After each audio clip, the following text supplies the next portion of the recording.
Esse texto diz: os príncipes do povo habitaram em Jerusalém, mas o seu restante deitou sortes para trazer um de 10 para que habitasse na santa cidade de Jerusalém, e as 9 partes permaneceriam em outras cidades. O povo bendisse todos os homens que voluntariamente se ofereciam ainda para habitar em Jerusalém.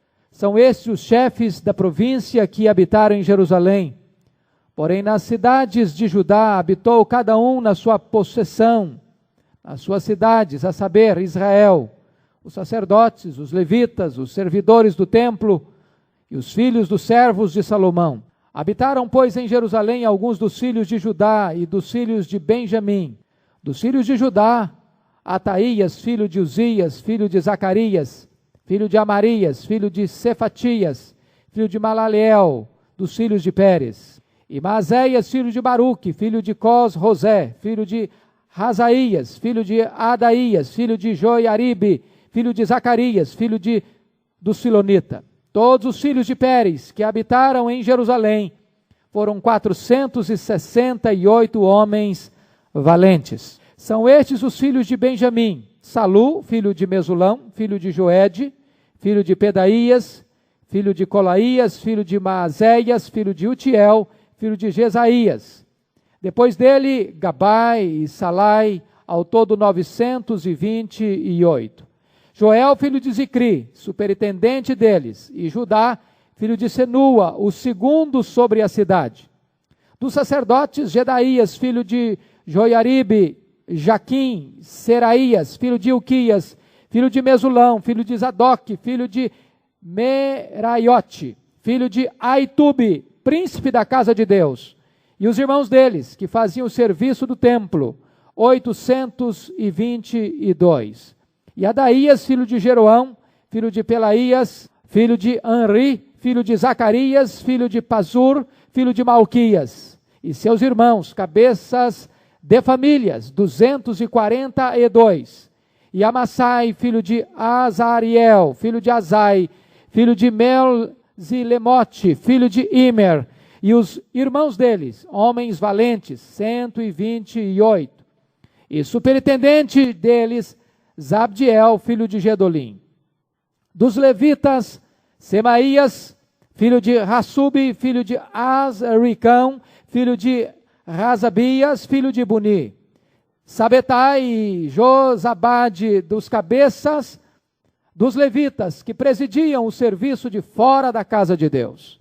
Metanias, filho de Mica, filho de Zabdi, filho de Asaf, o chefe, que dirigia os louvores nas orações, e Bacbuquias, e segundo de seus irmãos, depois Abda, filho de Samua, filho de Galau, filho de Gedutum. Todos os levitas na santa cidade foram 284. Dos porteiros, Acube, Talmon e os irmãos deles, os guardas das portas, 172.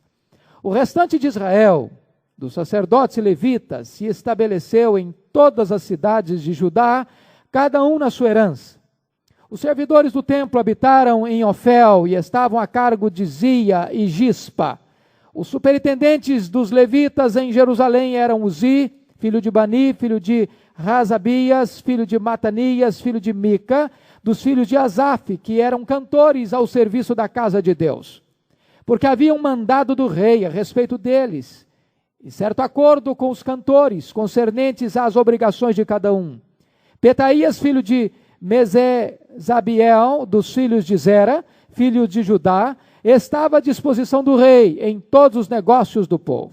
Quantas aldeias, com seus campos, alguns dos filhos de Judá habitaram em Kiriat Arba e suas aldeias, em Dibon e suas aldeias, em Jecabzeel e suas aldeias, em Jesua, em Moladá, em Bet-Pelete, em Razar-Sual, em Berseba e suas aldeias, em Ziclag, em Meconá e suas aldeias, em Enrimon, em Zorá, em Jarmute, em Zanoa, em Adulão e nas aldeias delas, em Laquis e em seus campos, em Azeca e suas aldeias, acamparam-se desde Berseba até o vale de Rinom. Os filhos de Benjamim também se estabeleceram em Geba E daí em diante em Miquimais, Aia, Betel e suas aldeias, em Anatote, em Nobe, em Ananias, em Razor, em Ramá, em Getaim, em Radide, em Zebuim, em Nebalate, em Lode, em Ono, no vale dos artífices, dos levitas. Havia grupos tanto em Jerusalém como em Benjamim. Amém. A primeira vez que li esse texto, e a segunda, e a terceira, e algumas delas, eu disse: Deus, tem misericórdia de mim, porque parecia-me que estava cavando num deserto. E eu lhes confesso que talvez de todos os textos que nós temos trabalhado, o que mais dificuldade encontrei foi nesse texto. Embora, com a graça de Deus, nós queremos olhar para esse texto e encontrar nele algumas lições oportunas, pertinentes para a nossa vida nesta noite. À guisa de introdução, eu quero destacar 3 coisas. Primeiro, a consolidação da obra feita. Você vai notar que alguns pontos marcantes aconteceram na vida deste povo, emocionantes. Fico imaginando a festa da inauguração dos muros, depois de 52 dias de trabalho. Eu fico imaginando a multidão se reunindo para estudar a palavra de Deus, com lágrimas, misturado com sorrisos de alegria, e aquele povo se ajuntando para um culto que demora mais de 20 dias, um mês praticamente de grande reavivamento. Mas a obra de Deus não é feita apenas dos momentos solenes. A obra de Deus não é feita apenas dos momentos de festa. A obra de Deus não é feita apenas das grandes celebrações. Você volta para casa, você volta para o seu dia a dia, você volta para a sua rotina, você volta para as suas lidas, você enfrenta as suas tensões, conflitos, dificuldades, quando você entra no dia a dia da sua atividade, e a obra de Deus precisa estar consolidada lá onde você está estabelecido. Esse texto nos ajuda a entender isso. Se nós vivermos apenas de solenidades, de festas, de celebrações, de dias e de momentos emocionantes, nós não teremos suporte para enfrentar a vida cristã no seu dia a dia, lá na nossa situação cotidiana e diária. Segundo ponto da nossa introdução, a permanência da obra realizada. Você vê que os muros tinham sido levantados, as portas queimadas tinham sido reedificadas, os inimigos tinham sido vencidos, a justiça social tinha sido restabelecida, um despertamento espiritual tinha sido começado, uma aliança com Deus tinha sido estabelecida e escrita e selada. Mas e agora? Quando acabar essa festa, quando voltar para casa, quando cada um voltar para a sua aldeia, cada um voltar para o seu campo, cada um pôr a mão na massa, o que vai acontecer? Será que esta espiritualidade vai permanecer? Será que este compromisso com Deus vai perdurar? Não é essa tantas vezes a tensão que você e eu encaramos e enfrentamos na vida? É gostoso estar no culto, é gostoso participar de uma série de conferências, é gostoso ir a um acampamento, é gostoso sair de uma noite de louvor, é gostoso sair de uma experiência de arrebatamento espiritual, mas e quando você volta para a sua escola, para o seu trabalho, para os seus negócios? O que você está notando aqui é que é preciso agora consolidar o trabalho, estabelecer cada pessoa, cada família, na sua cidade, no seu campo, no seu negócio, na sua atividade. É preciso que na rotina do dia a dia, a obra de Deus tenha permanência e consolidação. Terceiro ponto, pessoas são mais importantes do que estrutura.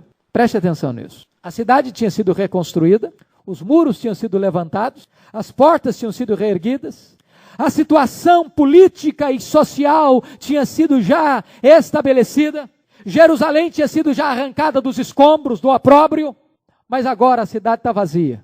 Não basta apenas levantar Jerusalém fisicamente, não basta apenas estabelecer leis justas para Jerusalém, agora é hora de povoar a cidade de Jerusalém. Pessoas são mais importantes do que coisas, relacionamentos são mais importantes do que estruturas físicas, e Neemias agora está preocupado não com levantar muros, com levantar paredes, com levantar tijolos, colocar pedra sobre pedra. Neemias agora está preocupado que a cidade seja povoada, que as cidades sejam habitadas. Ele está preocupado com gente agora.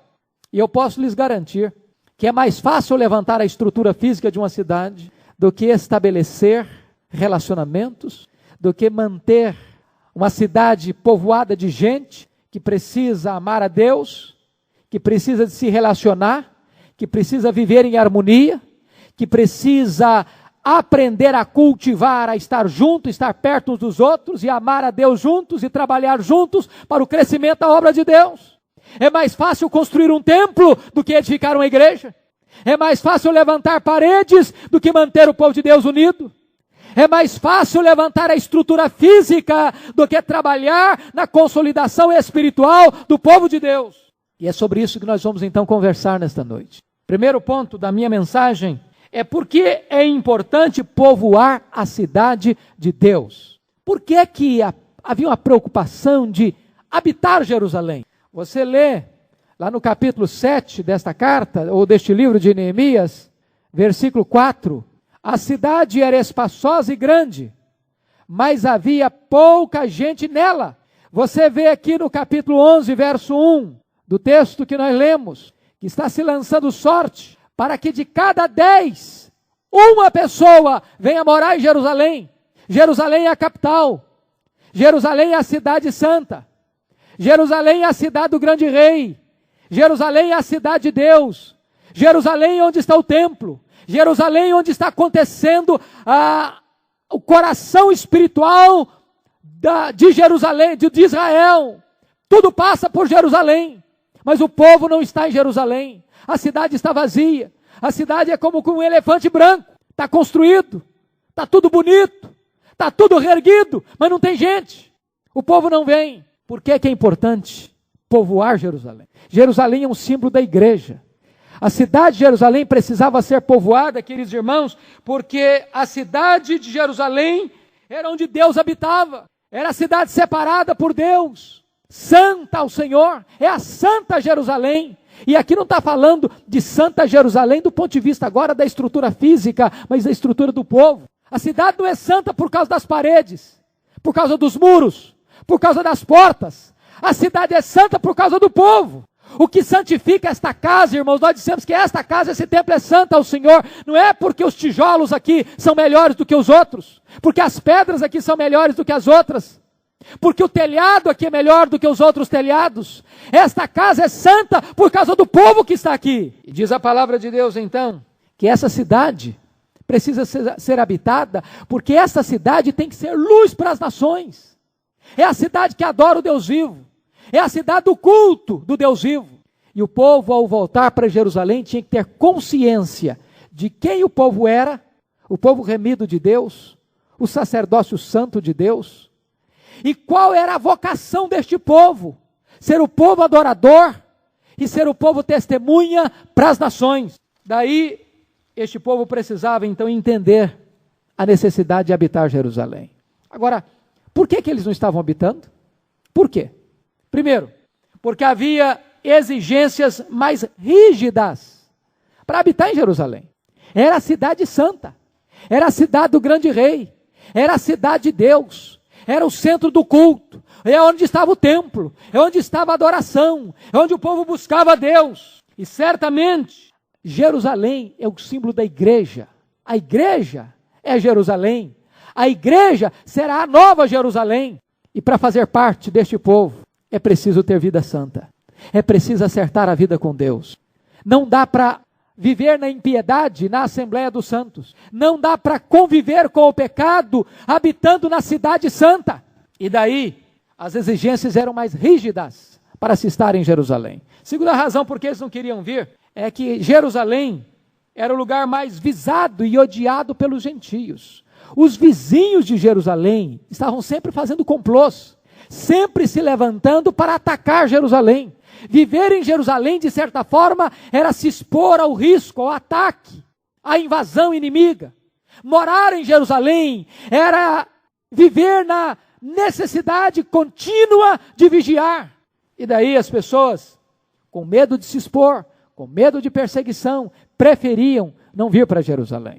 A Bíblia diz que os covardes não podem entrar no reino de Deus. Quem tem medo de perseguição não pode ser cristão. Quem tem medo do discipulado não pode ser cristão. Quem quiser ser um seguidor de Cristo, primeiro tem que calcular o preço. Aquele que não estiver disposto a renunciar tudo, a sua própria vida, e a tomar sobre si a cruz, não pode ser discípulo. Por isso a exigência para habitar Jerusalém é uma exigência absolutamente rígida.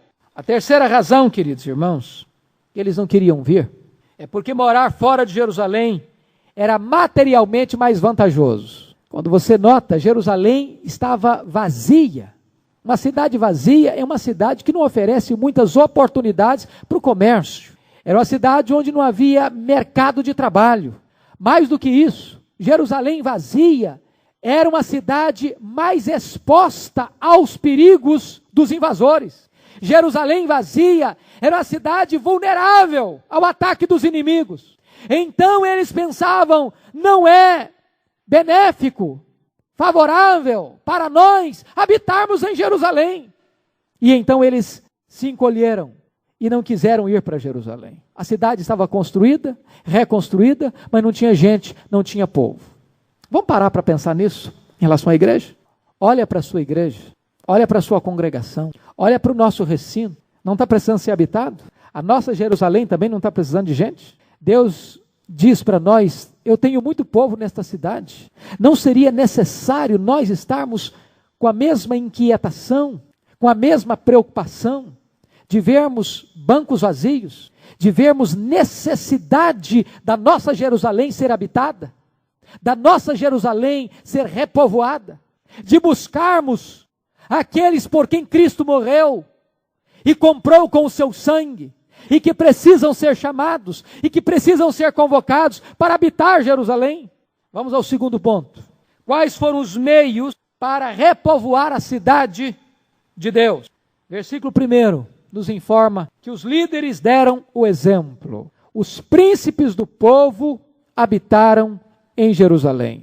Eu acho isto especial e precioso, porque os líderes poderiam pensar em benefícios, em lucro, em vantagens, em segurança, em construir o patrimônio deles, mas eles foram os primeiros a assinar o termo de aliança com Deus, e eles foram os primeiros a dizer, nós vamos nos fixar em Jerusalém. E quando a liderança está na frente, via de regra, motiva e entusiasma os seus liderados a seguirem os seus passos. O exemplo vale mais do que leis, mais do que leis.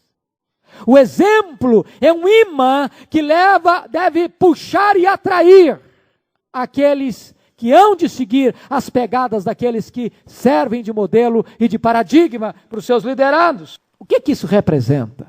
Nós não estamos pensando agora na Jerusalém de 2.500 anos antes de Cristo. Estamos pensando na igreja.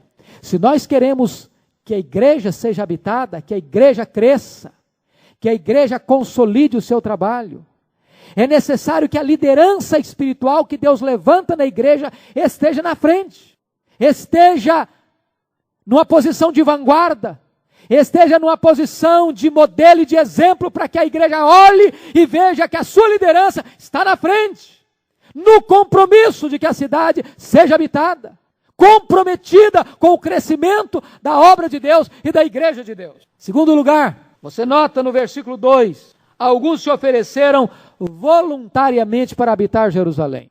O povo bendisse todos os homens que voluntariamente se ofereciam ainda para habitar em Jerusalém.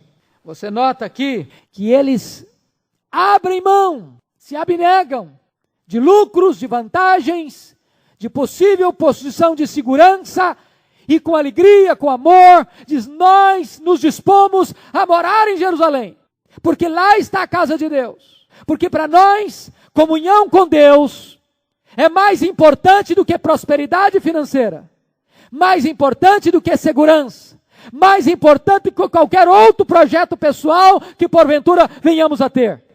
Esse é algo para mim absolutamente precioso. Aqueles que voluntariamente disseram, nós queremos e abraçamos esse projeto. Há um grande risco, irmãos, há um grande risco de um crente em Cristo Jesus procurar os caminhos das facilidades, os caminhos mais fáceis, os caminhos mais planos, os caminhos mais atapetados, aveludados. Há um perigo muito grande do crente contornar os caminhos juncados de espinhos. Há um perigo muito grande de um crente procurar sempre o caminho da facilidade. Jamais querer abraçar o caminho do discipulado, da renúncia, da abnegação, do sofrimento. Eu fico olhando a história de Ló. A Bíblia diz que quando Abraão propõe para Ló, olha Ló, se você for para a direita eu vou para a esquerda, se você for para a esquerda eu vou para a direita. E diz a Bíblia que Ló, tendo levantado a cabeça, olhou para as bandas das campinas do Jordão, que dava para Sodoma. E ele então desejou aquela região. Era a prosperidade, era a riqueza, era o sucesso. Mas ele não mediu as consequências de que para a banda de Sodoma estava uma cidade corrompida, do pecado, da maldade, da violência, da promiscuidade. E diz a Bíblia que Ló vai armando as suas tendas para as bandas de Sodoma e ele vai levando a sua própria família para o lugar de destruição. Ele enriquece, mas ele perde a sua família. Ele enriquece, mas a vida dele, o lar dele, o casamento dele, a família dele é destruída. Eu louvo a Deus por aqueles que voluntariamente abraçam, por amor, por dever, por patriotismo, voluntariamente habitar a cidade santa, Jerusalém. Mas agora você vê um terceiro grupo que vai habitar Jerusalém. Está no versículo 1, diz o texto aí: mas o seu restante deitou sortes para trazer 1 de 10, para que habitasse a santa cidade de Jerusalém. Deitar sortes era uma coisa muito comum no Velho Testamento, e você encontra de certa forma até isso na escolha de Matias, no lugar de Judas Iscariotes. De certa forma, eram as pessoas se submetendo à vontade de Deus. Preste atenção, elas não se ofereceram voluntariamente, mas se escolhidas, elas estão prontas. E diz a Bíblia que de cada 10, 1 foi escolhido por lançamento de sorte para habitar Jerusalém. E desta maneira, então, eles atendem a este chamado, porque a cidade estava vazia, porque a cidade tinha que ser habitada, e eles se prontificaram em atender a esta convocação, a este chamado para habitar a cidade de Jerusalém. Vamos ao terceiro ponto. Quem fez parte do repovoamento da cidade de Deus? Quem fez? Em primeiro lugar, o remanescente fiel. Por que o remanescente fiel? Israel era formada por quantas tribos? Por 12 tribos. O reino do norte, formado pelas 10 tribos, foi levado cativo para a Babilônia em 722 a.C. e por lá se dispersou e nunca mais foi restaurado conquanto nação. Os restantes que ficaram em Samaria, misturados e amalgamados com outros povos, se miscigenaram e formaram um povo sincrético chamado povo samaritano, que se opõe à restauração de Jerusalém. As 2 tribos de Judá, e é Judá e Benjamim, porque Judá é maior, Benjamim era uma tribo menor, e então quase que foi engolida pela tribo de Judá, de tal maneira que as 2 tribos juntas passou a ser chamado de Judá. É o remanescente, que vai repovoar Jerusalém, que vai reabitar Jerusalém. É aqui a descendência de Davi, é daqui que vai sair o Messias, é aqui que está o remanescente de Deus. Isso é uma lição para nós, irmãos. Deus nunca deixou de ter o seu remanescente na terra.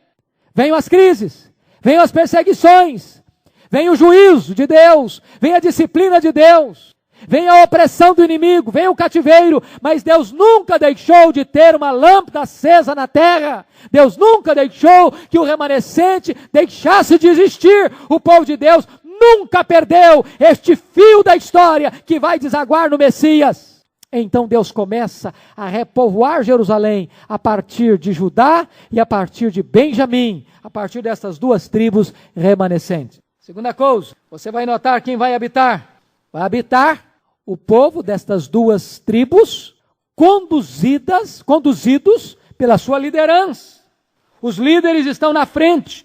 E esses nomes complicados e difíceis que nós lemos aqui hoje, cada nome desse representa uma família, representa alguém que está por trás deles. É por isso que esses nomes estão aqui. Porque este povo que vai ser formado não é um povo amorfo, não é um povo acéfalo, não é um povo sem liderança, não é um povo que está perdido, sem rumo, sem norte. Você vai perceber que cada família está sendo liderada por um cabeça, por um modelo, por alguém que está à frente deles. E o que é maravilhoso é que permanece o princípio da liderança. É citado o líder e atrás dele está a sua família, está aqueles que vão seguir os seus passos. Famílias de Judá, famílias de Benjamim. Você vai notar isso aí. As famílias de Judá estão habitando a sua região.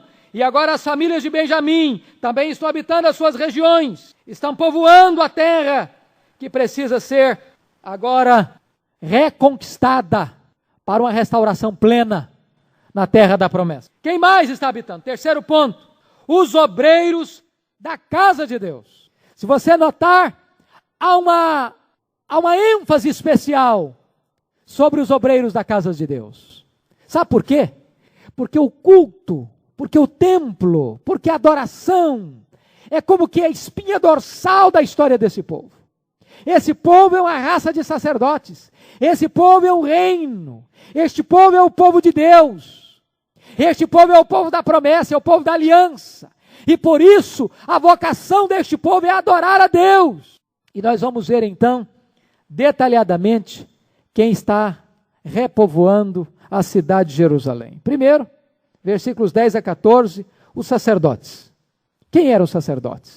Eram aqueles que haviam de ensinar a lei, eram aqueles que haviam de oferecer os holocaustos em favor do povo, eram aqueles que se colocavam diante de Deus para representar o povo. E a diferença do profeta e do sacerdote é essa. O sacerdote leva o povo a Deus. O profeta traz Deus ao povo. O sacerdote fala do povo para Deus. O profeta fala de Deus para o povo. O sacerdote era aquele que conduzia este povo à presença de Deus, oferecendo sacrifícios, intercedendo pelo povo, ensinando o povo. E lá estavam os sacerdotes, em Jerusalém, se estabelecendo, dedicando as suas vidas ao trabalho do Senhor. Preste atenção nisso. O que estava acontecendo quando a cidade estava sendo reconstruída era o seguinte: os dízimos tinham sido retidos, cada sacerdote estava indo para suas lavouras, para os seus campos, e quando Neemias percebe, ele começa então a mostrar para o povo a necessidade de trazer os dízimos, de não desamparar a casa de Deus, para que os sacerdotes se concentrassem naquela vocação para a qual Deus os havia chamado, que era o ofício na casa de Deus, que era o serviço da casa de Deus, para que eles pudessem se dedicar exclusivamente ao serviço de Deus. Este é um princípio importantíssimo, importantíssimo. Você lê isso lá em Atos 6,4, quando os apóstolos disseram: quanto a nós, nos consagraremos à oração e ao ministério da palavra. Dedicação exclusiva, dedicação total, sem divisão do seu tempo, do seu coração, da sua mente, das suas atividades. E então os sacerdotes estão em Jerusalém para cuidar da casa de Deus. E aqui começa então esta reforma espiritual na vida do povo. Quem mais estava lá? Versículos 15 a 18. Os levitas. Os levitas.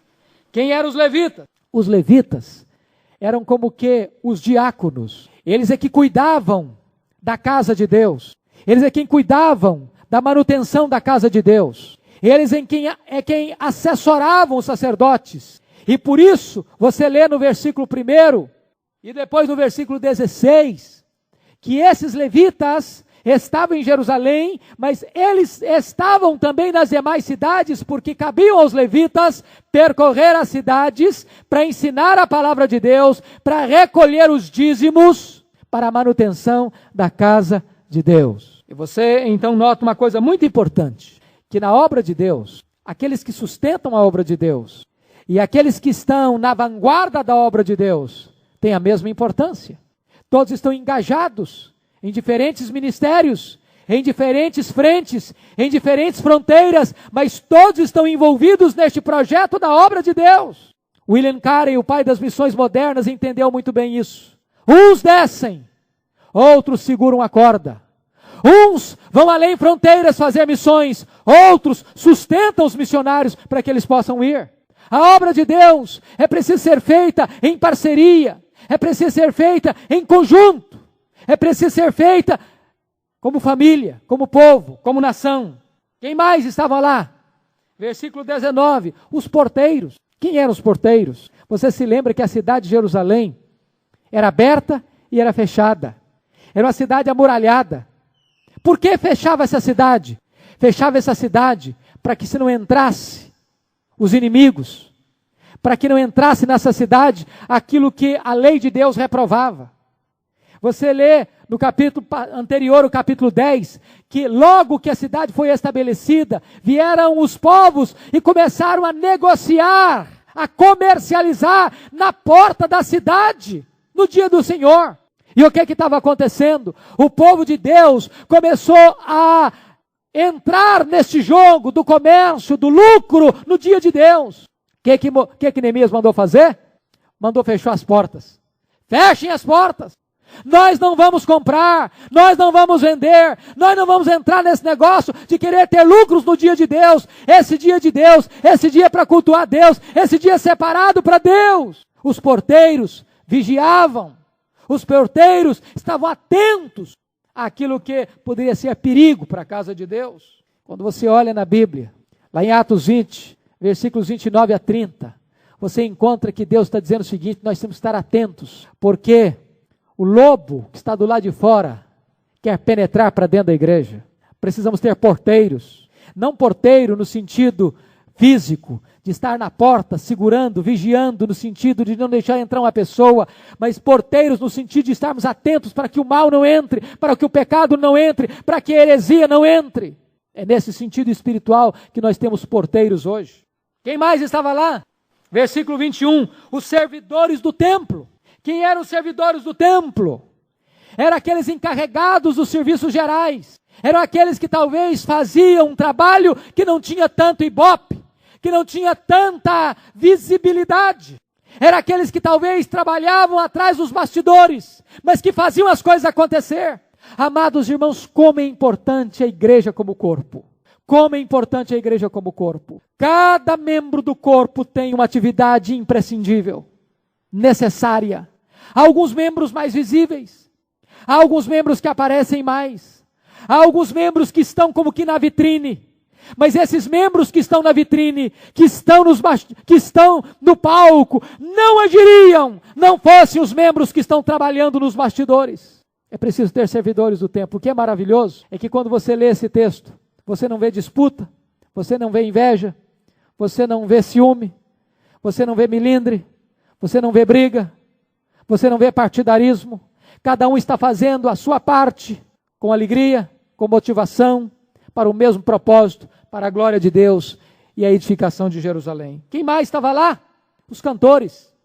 Versículo 22. Os cantores. Aliás, existia até uma preocupação do rei da Pérsia em relação aos cantores. Eles eram mantidos, tempo integral. Eles eram sustentados pelos dízimos que eram arrecadados, para que eles pudessem dedicar exclusivamente ao ministério da música. Eu creio que a igreja veterotestamentária, de certa forma, está na frente dos dias de hoje em relação à dedicação à música. Quando você lê os livros históricos, você vai ver quanto zelo, quanta dedicação, quanto investimento, quanta prioridade a música teve na casa de Deus. E você vai perceber que a música também tem um lugar central na igreja de Deus, neotestamentária. O apóstolo Paulo, quando escreve aos Efésios, ele fala da necessidade de nós falarmos entre nós com salmos e hinos, e nós entoarmos de todo o nosso coração um cântico ao Senhor. Ele está mostrando a necessidade da música ser produto de duas coisas: primeiro, da plenitude do Espírito Santo, e segundo, de uma comunhão fraternal intensa entre nós. Se você quer saber o significado da música, você vai para o livro de Apocalipse, e você vai ver que este livro tão fantástico das Escrituras é um livro cheio de música, revelando para nós que a igreja que seremos na glória vai ser uma igreja absolutamente comprometida com a música, com a celebração. Mas, queridos irmãos, eu quero colocar o último ponto desta mensagem. Como deve ser o repovoamento da cidade de Deus? Em primeiro lugar, o repovoamento de Jerusalém não pode ser concentrador. versos 25 a 36, você vai notar que se evita dois perigos. O primeiro perigo é de botar todo o povo em Jerusalém e se esquecer do interior, das aldeias, das cidades, dos campos. O segundo perigo é o perigo de todo mundo ir para o interior, para as vilas, para as aldeias, e deixar Jerusalém desguarnecida, despovoada e vazia. Este equilíbrio é fundamental, porque se Jerusalém não fosse uma cidade povoada, se Jerusalém não fosse reerguida, se Jerusalém não fosse sustentada, se Jerusalém não fosse reerguida, se Jerusalém não fosse restaurada, todo o resto pereceria. A reforma não vingaria. Significa o seguinte, queridos irmãos, nós temos que ter igrejas fortes se nós queremos fazer missões. Nós temos que ter igrejas fortes se nós queremos plantar igrejas. Nós precisamos ter uma base sólida se nós queremos espraiar-nos para outros horizontes. Agora, preste atenção que não é primeiro aqui e depois lá. É aqui e lá. É habitar Jerusalém e as cidades e as aldeias ao mesmo tempo. Mas tendo a grande concentração, tendo a grande preocupação de que Jerusalém esteja absolutamente habitada e a casa de Deus, que é o centro nevrálgico do povo de Deus, esteja absolutamente assistida pelos sacerdotes, pelos levitas, pelos porteiros, pelos servidores, pelos cantores. Finalmente, o repovoamento de Jerusalém precisa ser feito com dependência de Deus e planejamento humano. Cuidado com a cidade, cuidado com o templo, cuidado com o culto. Você percebe nesta leitura de nomes tão difíceis, princípios de liderança.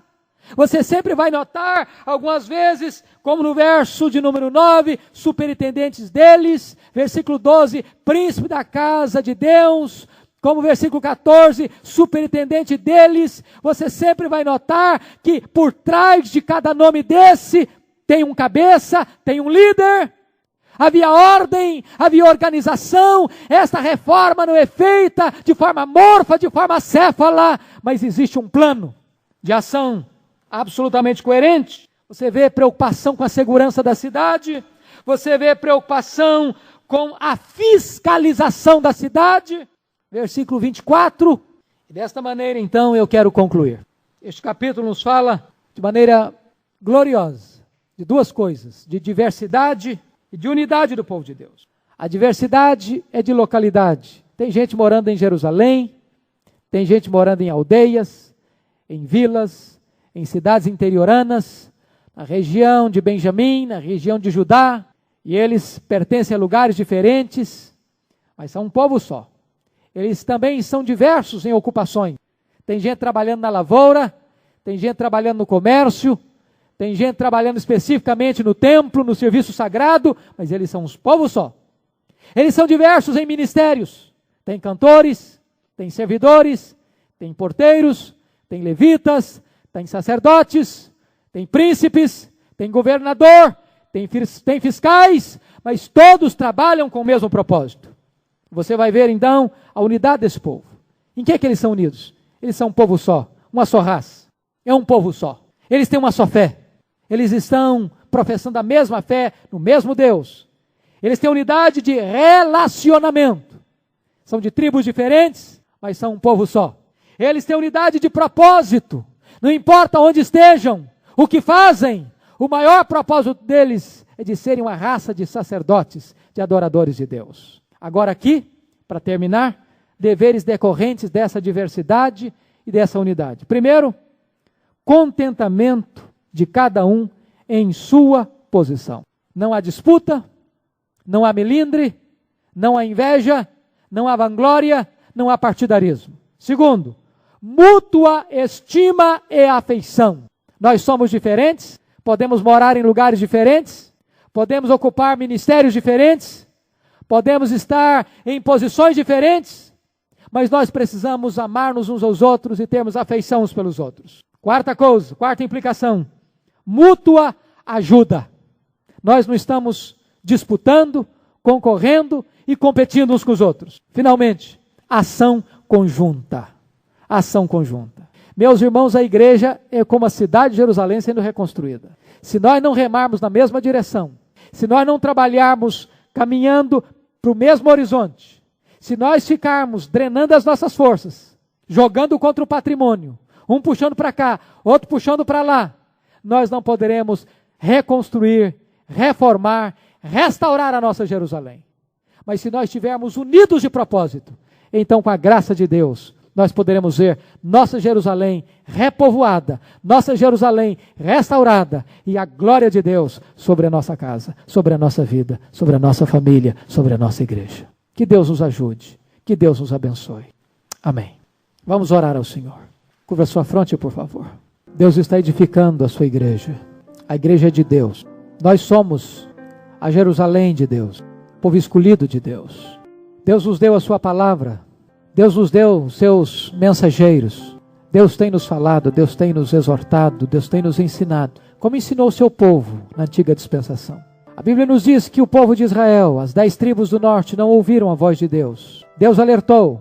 Diz o profeta Oséias que de madrugada Deus levantava e mandava profetas, e profetas e profetas, e o povo não ouviu.